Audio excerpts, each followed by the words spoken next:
Hi aspirants.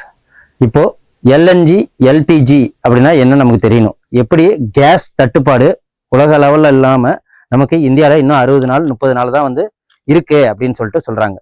அதுவும் இல்லாமல் ஏகப்பட்ட ரீல்ஸ் அண்டு வியூஸ்ல மீம்ஸ்ல என்னென்னமோ இதில் இந்த கேஸை ஏதோ பார்க்க முடியாத ஹீரோவை பார்க்குற மாதிரியும் ஹீரோயினை பார்க்குற மாதிரியும் கேஸ் சிலிண்டரை போடுறாங்க. ஸோ அதில் என்னென்ன இருக்கு, என்னென்ன கேஸஸ் இருக்குன்னு நமக்கு தெரியணும். ஃபுல் டீட்டெயிலாக எல்என்ஜினா என்ன, லிக்விஃபைடு நேச்சுரல் கேஸ், அதாவது இந்த லிக்விஃபைடு பெட்ரோலியம் கேஸ் தான் எல்பிஜி. இது பியூரா எங்கேருந்து வருது அப்படின்னா, அதாவது குரூட் ஆயிலேருந்து நமக்கு எக்ஸ்ட்ராக்ட் பண்ணி கொடுக்கறது தான். அதுல தான் டீசல் வருது, அதுல தான் நேப்தா வருது, அதுல தான் பெயிண்ட் வருது, டீசலு, அப்புறம் ஏரோப்ளேனுக்கு போடுற அந்த சில பாலிஸ்டரு, இதே மாதிரி ஏகப்பட்ட பை ப்ராடக்ட்ஸ் கிட்டத்தட்ட 9லேருந்து 11 வரைக்கும் நமக்கு ஒரே ஒரு ப்ராடக்டான கோல்டு, லிக்யூடு கோல்டு, அதான் லிக்யூடு கோல்டான ஆயில், ரிஃபைனரி ஆயில்லேருந்து நம்ம எடுக்கிறோம். ஓகே, அதோட மட்டும் இல்லாமல் இதுலேருந்து நமக்கு கிடைக்கிறது கேஸும் கிடைக்குது. ஓகேவா, லிக்விஃபைடு பெட்ரோலியம் கேஸ், அதையும் நமக்கு பிரித்து எடுத்துக்கிறோம். அந்த லிக்விஃபைடு பெட்ரோலியம் கேஸை மட்டும் நம்மளுக்கு நம்பி இல்லாமல் நேச்சுரல் கேஸ், நேச்சுரல் கேஸை எப்படி பிரிப்பாங்க அப்படின்னா லிக்விஃபைடு நேச்சுரல் கேஸ் எல்என்ஜின்னு சொல்லுவாங்க. இதை பைப் மூலயமா ஒவ்வொரு வீட்டுக்கும் கனெக்ஷன் பண்ணி கொடுக்கணும். அதுதான் நேச்சுரல் கேஸுங்கிறது பூமிக்கு அடியில நமக்கு கிடைக்கிறது. இப்போ நேச்சுரல் கேஸ் ப்ரொடியூசர்ல அதிகமா யார் இருக்காங்க அப்படின்னா யூஎஸ்ஏல தான் நேச்சுரல் கேஸ் அதிகமா கிடைக்குது. ஸோ அதோட மட்டும் இல்லாம இப்போ உக்ரைன் போர் எதுக்கு நடக்குது அப்படின்னு கேட்குறீங்கன்னா, ரஷ்யாவுக்கும் உக்ரைனுக்கும். ஏன்னா நேச்சுரல் கேஸ் எது வரைக்கும் பைப்ல வழியா எது வரைக்கும் போகுதுன்னா ஜெர்மனி வரைக்கும் அவங்க டிஸ்ட்ரிபியூட் பண்றாங்க. ஸோ ரஷ்யா டிஸ்ட்ரிபியூட் பண்றாங்க. அது மட்டும் இல்லாம உக்ரைன்ல நேச்சுரல் கேஸ் கிடைக்குது. ஸோ எல்லாமே ஏதோ ஒரு விஷயத்துக்காக தான் ஒருத்தவங்க சண்டை போடுறாங்க. அந்த மாதிரி இதுல இருக்கல. எல்என்ஜினா இப்ப என்னன்னு பார்க்க போறோம்னா எல்பிஜி, அது என்னன்னு பார்க்க போறோம். நேச்சுரல் கேஸ் அது என்ன பார்க்க போறோம். நேச்சுரல் கேஸே 3ஆ பிரியும். அந்த நேச்சுரல் கேஸ்லேயே பைப்டு நேச்சுரல் கேஸ், பிஎன்ஜின்னு சொல்லுவாங்க. கம்ப்ரஸ்டு நேச்சுரல் கேஸ், கம்ப்ரஸ் பண்ணி அந்த நேச்சுரல் கேஸை டிஸ்ட்ரிபியூட் பண்றது. இவ்வளவுதான். ஓகே, வாங்க பார்ப்போம். Why is India pushing piped gas now அப்படின்னு சொல்லிட்டு இந்த தலைப்புல ஏப்ரல் 2ஆம் தேதி ஒரு ஆர்டிகல்ஸ் வந்திருக்கு. இது நமக்கு ரொம்ப ரொம்ப முக்கியமானது. ஸோ இந்த பிஎன்ஜி ரீப்ளேஸ் எல்பிஜி குக்கிங் அப்படின்னு சொல்றாங்க. எல்பிஜினா லிக்விஃபைடு பெட்ரோலியம் கேஸ். இது எங்கேருந்து எக்ஸ்ட்ராக்ட் பண்றாங்க அப்படின்னா பியூர் அண்ட் பியூரா நமக்கு கச்சா எண்ணெயிலேருந்து கிடைக்கிறதா இந்த எல்பிஜி. ஓகே, அது மட்டும் இல்லாம how LNG transported, liquefied natural case எப்படி டிரான்ஸ்போர்ட் பண்ணுவாங்க, அப்புறம் இதை எப்படி எக்ஸ்பேன்ஷன் பண்றது, அப்புறம் இப்போதைக்கு நமக்கு சிலிண்டர் தட்டுப்பாடு எத்தனை கனெக்ஷன்ஸ் இருக்கு ஒவ்வொரு வீட்டுக்கும் அப்படின்னு பாத்தீங்கன்னா, இந்தியன் கேஸ், பாரத் கேஸ், ஏகப்பட்ட கேஸ் எல்லாம் இருக்கு இல்லையா. அதுல 33 கோடி வீடுகள் இந்த கேஸ் கனெக்ஷன் வச்சிருக்கிறாங்க. இந்த 33 கோடி வீட்டுக்கும் திருப்பி பைப் மூலயமா, அதாவது பைப் லைன் நேச்சுரல் கேஸ் கொடுக்கணும்னா எவ்வளவு காலம் எடுத்துக்கும், எவ்வளவு சிரமம் இருக்கு, எவ்வளவு கஷ்டம் இருக்குன்னு பார்த்துப்போம். அதான் இது. India totally 33 crore LPG liquefied petroleum gas இந்த கனெக்ஷன் வச்சிருக்காங்க. அஞ்சன் குமார் மிஸ்ரா இவங்க தான் secretary of petroleum and natural gas regulatory board. இதுக்கும் கூட ரெகுலேட்டரி போர்டு இருக்கு, ஆர்பிஐ மாதிரி, செபி மாதிரி. ஓகே, அதோட மட்டும் இல்லாம இந்த டிஃபரன்ஸ் என்ன, எல்பிஜினா, எல்என்ஜினா, பிஎன்ஜினா என்ன, சிஎன்ஜினா என்ன, அதை நம்ம பார்க்கணும். ஓகே, சோ இதுல எல்பிஜி அப்படின்னா என்னன்னா co product of refining oil. என்ன ரிஃபைனிங் ஆயில்னா petrol oil refining natural gas processing. இதுதான் கோ ப்ராடக்ட் தான் இந்த லிக்விஃபைடு பெட்ரோலியம் கேஸ். அதுதான் நம்ம சிவப்பு கலர் சிலிண்டர் மாதிரி இருக்கு இல்லையா, அதுக்குள்ள லிக்விஃபைடா கொடுக்கறது. எதனாலனா ஒரு கேஸை எடுத்துட்டு போறதுக்கு இதை லிக்விட் பண்ணி கொடுக்கறது தான் இது மெயின் திங்.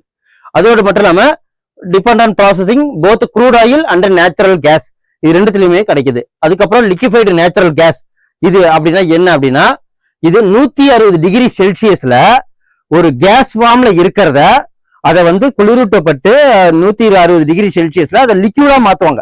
அதுதான் லிக்விஃபைடு நேச்சுரல் கேஸ். ஓகே, அதுக்கப்புறம் கம்ப்ரஸ்டு நேச்சுரல் கேஸ், சிஎன்ஜி. நம்ம கார் எல்லாம் இப்ப சிஎன்ஜிக்கு மாத்துங்க, சிஎன்ஜில போறதுன்னு சொல்றாங்க இல்லையா.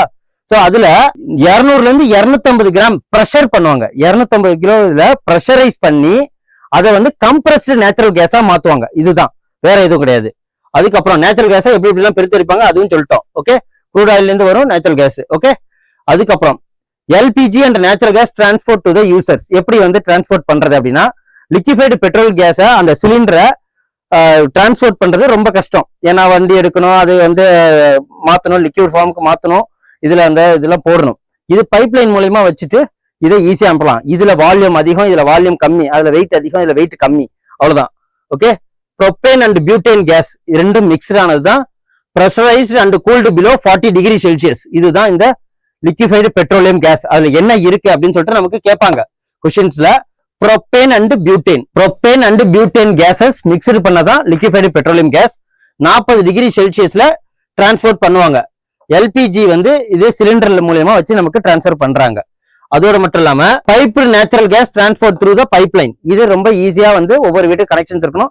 இப்போதைக்கு 25,000 கிலோமீட்டர் பிளஸ் 30,000 கிலோமீட்டர் கிட்டத்தட்ட கனெக்ஷன்ஸ் கொடுத்துருக்காங்க. அது ஃபுல்லாவே நார்த்ல தான் கொடுத்துருக்காங்க. கொஞ்சம் இடத்துல கேரளாலையும் கொஞ்சம் இடத்துல பெங்களூர்லயும் கொடுத்துருக்காங்க. ஸோ நமக்கு இந்தியா ஃபுல்லா வந்து பைப் லைன் போட்டு இப்ப ஜல் ஜீவன் மிஷன் மூலயமா வீட்டுக்கு தண்ணி வந்து குழாய் மூலயமா தண்ணி வரும்னு சொன்னாங்களே, அது எவ்வளவு காலம் எடுத்துக்கிட்டோம். 2018 ஆரம்பிச்சு இப்ப எக்ஸ்டெண்ட் பண்ணிருக்காங்க 2028. அது மாதிரிதான் இதுவும் எக்ஸ்டெண்ட் ஆகும்.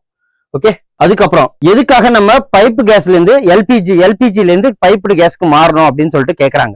எதனால அப்படின்னா நம்ம இம்போர்ட் பண்ற லிக்விஃபைடு பெட்ரோல் கேஸ் ஒரு வருஷத்துக்கு அதிகமாக இருக்கு. ஓகே, அதனாலதான் கரண்ட்லி ஹையர் நம்ம தான் இப்போதைக்கு எவ்வளவுனா 25 million ton of liquefied natural கேஸ நம்ம ஒரு வருஷத்துக்கு நம்ம இம்போர்ட் பண்ணிக்கிட்டு இருக்கோம். அதோட மட்டும் இல்லாம 90% நம்ம எதை நம்பி இருக்கோம் அப்படின்னா கத்தாரை நம்பி இருக்கோம். அதே மாதிரி அங்கேருந்து ஸ்ட்ரைட் ஆஃப் ஹார்மோஸ் நம்பி தான் இருக்கும். இப்ப அங்க ஏற்பட்ட பிரச்சனைனால நமக்கு எந்த அளவுக்கு சிலிண்டர் தட்டுப்பாடு வரப்போகுது அப்படிங்கறத எதிர்நோக்க போறோம். சோ லிக்விஃபைடு பெட்ரோல் கன்சம்ஷன் ஒரு இதுக்கு எவ்வளவுன்னா 34 மில்லியன் டன். ஓகேவா, 34 மில்லியன் டன் கன்சியூம் பண்றாங்க.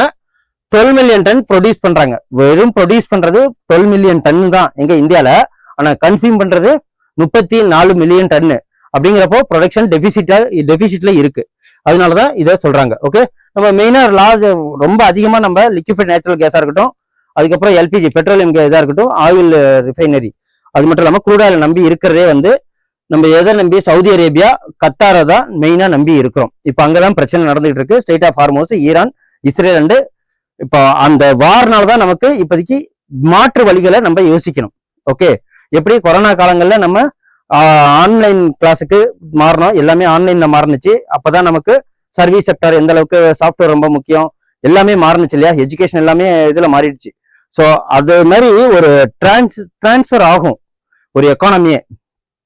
ஸோ வீட்டில் இருந்தபடியே நமக்கு ஃபுட் எல்லாம் எடுத்து வந்து வந்தாங்க இந்த கிக்லி ஒர்க்கர்ஸ். ஓகேவா, அந்த மாதிரி ஒர்க்கர் எம்ப்ளாய்மெண்ட் ஜென்ரேஷன் ஆரம்பிச்சது. ஸோ ஆரஞ்சு எக்கானமி ஜென்ரேட் ஆனது. ஸோ அதே மாதிரி தான். ஓகே, இந்த மினிஸ்ட்ரி ஆஃப் பெட்ரோலியம், பிஎன்ஜி, அது பார்லிமெண்ட் ஸ்டாண்டிங் கமிட்டி, இது எல்லாமே முடிவு பண்ணியிருக்காங்க. இதை வந்து எந்த அளவுக்கு மாறப்போகுது அப்படிங்கிறது அது போக போக தான் பார்க்க முடியும். நம்ம இப்போ இன்னைக்கு தெரிஞ்சுக்க போறது சிஎன்ஜி லிக்விஃபைடு பெட்ரோலியம் கேஸ்னா என்ன, எல்பிஜினா என்ன, அதுதான் பார்க்க போறோம். ஓகே, அதான் இதுல பார்த்துருக்கோம். இந்த லிக்விஃபைடு பெட்ரோலியம் கேஸை மெயினா எதுக்கு எல்லாம் யூஸ் பண்றாங்க அப்படின்னு பாத்தீங்கன்னா வெல்டிங், அப்புறம் வந்து இந்த லிக்விஃபைடு பெட்ரோலியம் கேஸ் யூஸ் பண்றது ஹோட்டல்ஸ்ல யூஸ் பண்றாங்க, கமர்ஷியலா நிறைய இடத்துல யூஸ் பண்றாங்க, வீட்லயும் அதான் யூஸ் பண்றாங்க. ஓகே, இந்த நேச்சுரல் கேஸோட பாசிட்டிவிட்டியை பாருங்க. 1 kilogram of natural gas can deliver more energy then 1 kilometre of LPG. 1 kilo liquefied petroleum கேஸோட 1 லைட்டர் தென் எல்பிஜி. இது வந்து ஈஸியா வந்து அதிக எனர்ஜியை கொடுக்கும். இதனால வந்து கன்சம்ஷன் அவங்க பண்றது வந்து கம்மியானதுலயே அதிகமான கன்சம்ஷன் ப்ரொடக்ஷன் பண்ணலாம் அப்படிங்கறத சொல்றாங்க. மெயினா அந்த எல்பிஜி எங்க யூஸ் பண்றாங்க அப்படின்னா MSME ஃபார் வெல்டிங் அண்ட் கட்டிங்காக அதிகமா யூஸ் பண்றாங்க. ஓகே, அதுக்கப்புறம் இந்த வாட்டி என்ன பிளான் பண்ணிருக்காங்க அப்படின்னா 12 கோடி பிஎன்ஜி கனெக்ஷன் 2034க்குள்ள அட்டைன் பண்ணும் அப்படிங்கிற ஒரு இலக்கும் வச்சிருக்காங்க. இது நமக்கு எக்ஸாம் பாயிண்ட் ஆஃப் வியூல மட்டும் பாக்குறோம். இவ்வளவுதான், வேற எதுவும் நமக்கு இம்பார்ட்டன்ஸ் இல்லை. ஸோ இப்போ பிஎன்ஜி எதால ஆனது? ஓகே, பிஎன்ஜி எதால ஆனது? நேச்சுரல் கேஸ் தான், பைப்டு நேச்சுரல் கேஸ். அது ப்ரொப்பேன் அண்ட் பியூட்டேன். இது வந்து லிக்விஃபைடு பெட்ரோலியம் கேஸ். இது எதால ஆனதுன்னா மீத்தேன், CH4 இருக்கு இல்லையா, இதன் மூலயமா ஆனதுதான். Small amount of other hydrocarbons. இதுதான், இது வந்து வளிமண்டலத்துக்கு எந்த ஒரு பாதிப்பும் ஏற்படுத்தாது. அதுக்கப்புறம் டைரக்ட்லி டு ஹவுஸ் ஹோல்டு. இந்த பிஎன்ஜி வந்து ஃபார்ம் ஆயிடுச்சுன்னா டைரக்டா வீட்டுக்கு வந்து பைப் மூலயமா, இப்போ அமெரிக்கால எல்லாம் ஃபாரின் கண்ட்ரீஸ் எல்லாம் நடக்குது இல்லையா, அதே மாதிரிதான் பைப் மூலயமா டிராவல் பண்ணிடலாம். Industry through pipeline. அப்புறம் methane has the lowest carbon to hydrogen ratio. அதான் மீத்தேன் கேஸ். அதனாலதான் நேச்சுரல் கேஸை ரொம்ப யூஸ்ஃபுல்லான ஃபாசில் ஃபியூல்ஸ்னு சொல்றோம். PNG burns more cleanly. அப்புறம் இந்த natural gas eliminate need for cylinder and steady supply for fuel. ரொம்ப பீரியாடிக்கலா இல்லாம கண்டினியூஸா நமக்கு ஃபியூல் எனர்ஜியை கொடுக்க முடியும் அப்படின்னு சொல்லிட்டு சொல்றாங்க. இப்ப வேற என்னென்னலாம் சேலஞ்சஸ் இருக்கு இதுல அப்படின்னு பாத்தீங்கன்னா, severe delay in municipal permission இந்த பிஎன்ஜி. ஓகேவா, அது கொடுக்கறதுக்கு right to way approval of slow down pipeline லேயிங்க்கு இது ரொம்ப யூஸ்ஃபுல்லா இருக்கும். அதுக்கப்புறம் strong resistance from housing societies. ஓகேவா, இன்ஸ்டாலேஷன் பைப் இன்ஸ்டாலேஷன் பண்றதுக்காக இந்த பிரச்சனைகள் வருது. அப்புறம் mile infrastructure, inadequate last of geographical coverage, பிஎன்ஜியோட அவைலபிலிட்டி கம்மியா இருக்கு. இதோட மட்டும் இல்லாம liquefied natural gas price rises, input cost எல்லாமே அதிகம். இதை விட எல்பிஜியோட எல்என்ஜி அதிகம். அதுக்கப்புறம் டெக்னிக்கல் டிஃபிகல்டிஸ் என்ன இருக்குன்னா, புவர் கோஆர்டினேஷன் பிட்வீன் ஏஜென்சிக்கும் நமக்கும், கவர்மெண்ட் ஏஜென்சி மக்களுக்கும் புவர் கனெக்ஷன்ஸ் இருக்கிறதுனால இப்போ இந்த லிக்விஃபைடு பிஎன்ஜி பைப்டு நேச்சுரல் கேஸோட ஃபிளாஸ் வந்து நம்ம பார்த்தோம். இதுல நம்ம மெயினா யூஸ் பண்ண போறது மீத்தேன் CH1. அப்புறம் இதோட எல்பிஜி அண்ட் எல்என்ஜியோட டிஃபரன்சியேஷன் என்ன அப்படின்னு பார்ப்போம். Difference between LPG liquefied petroleum case, அதுக்கப்புறம் வந்து LNG liquefied natural case. Natural gas எதை மெயினா வந்து கேஸ் இருக்குன்னா மீத்தேன் 1, அதுக்கப்புறம் இது வந்து ப்ரொப்பேன் அண்ட் பியூட்டேன். இதோட ஃபியூச்சர் வந்து LPG liquefied petroleum case, liquefied natural case. இதோட காம்போசிஷன் எப்படி இருக்கு அப்படின்னா, பிரைமர்லி ப்ரொப்பேன் அண்ட் பியூட்டேன், இது வந்து பிரைமர்லி மீத்தேன். ஓகே, இதான் நம்ம நோட்டீஸ் பண்ணிக்கணும். ஓகே, ப்ரொப்பேன் அப்புறம் பியூட்டேன், இது வந்து மீத்தேன். ஓகேவா, ப்ரொப்பேன் அண்ட் பியூட்டேன், அப்புறம் இது மீத்தேன். இதோட ப்ரொடக்ஷன் எங்க நடக்குது அப்படின்னா, ஆயில் ரிஃபைனிங் அப்புறம் கேஸ் ஸ்ட்ரைப்பிங், இந்த 2 இடத்துலயும் நடக்குது. இதோட வந்து purified natural gas cooled from கிரையோஜெனிக்கலி.